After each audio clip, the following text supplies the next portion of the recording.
বড় খবর, কংগ্রেস ছেড়ে বিজেপির গোষ্ঠীতে যোগ দিচ্ছেন হেভি ওয়েট কংগ্রেস নেতা। আসন্ন লোকসভা নির্বাচন ঘিরে প্রত্যেকটা রাজনৈতিক দলই প্রস্তুতির কাজ শুরু করে দিয়েছে।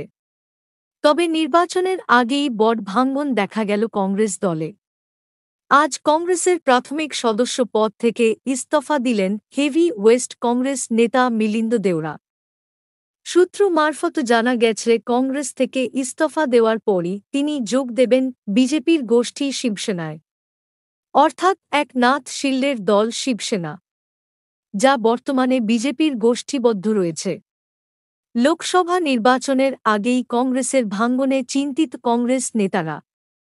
এই ভাঙনের কতটা ফল পড়বে লোকসভা নির্বাচনে, সেটারই অপেক্ষা।